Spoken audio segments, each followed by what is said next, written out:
Менің арнама қолдау көрсетіп, жазылып, видеоларыма лайк басып, достарыңызбен бөлісе отырыңыздар. Мен бүгін сіздермен осындай дрожжсыз пісірілетін нанның рецептісімен бөліскім келеді. Тек қана айран мен ұннан ғана жасалынатын нан өте дәмді болады, жасап көріңіздер. Ең алдымен осылай 350 грамм ғана ұнды ситыдан өткізіп дайындап аласыздар.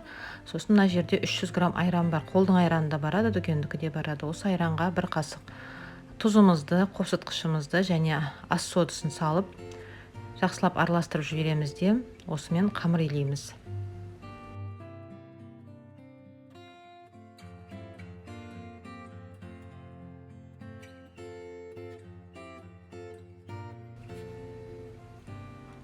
Жақсылап тұрып араластырып қамыр басамыз. Қамырымыз өте жабысқақтау болып шығады. Осылай жақсылап әбден араластырып қамырымызды басып біріктіріп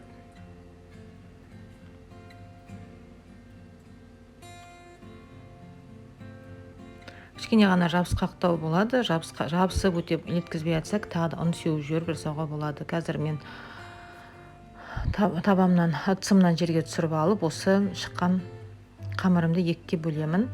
Және осы қамырды қолмен жайып, сопақша батон формасына келтіремін. Домалақ қалыпта істеуге болады. Осылай келтіріп,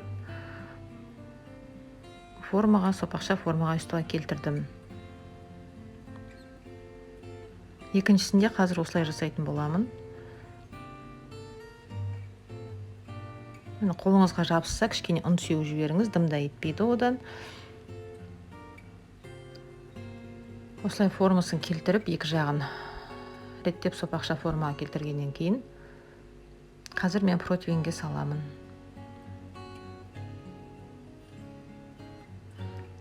Міне мен нандарымды противеньге салдым. Бетін сулап жіберіңіздер. Себебі қазір бетіне дән себеміз, әдемілік үшін және дәмді болу үшін. Сол кезде жабысу үшін бетіне суды жағасыздар. Сосын лезвия болса, мүмкіндік болса лезвиямен кескен әдемі. Менде лезвия болмады, мен пышақпен кесе салдым осылай.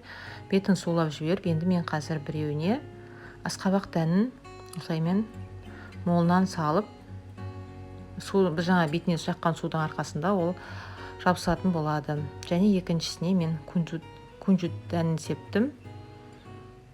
Шемішкі себуге болады, шемішкі дән. Кез келген өзіңізге ұнайтын дәндерді бетіне себуге болады. Міне осылай мен екі түрлі нан жасадым. Бұл өзі тез піседі. Духовкаңызды алдын ала 180 градусқа қыздырып қойыңыздар. 180 градуста 20-25 минутта піседі. Өте қатты қызарып кетуі мүмкін. Әлсін көз салып қарап отырыңыздар. Духовка темені менің наным көтеріліп пісіп жатыр.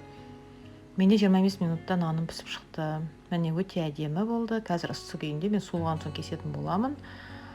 Осындай өте дәмді, өте әдемі дрожжсыз нан пісірдім. Сіздер де жасап көріңіздер, достарыңызбен бөлісуді ұмытпаңыздар.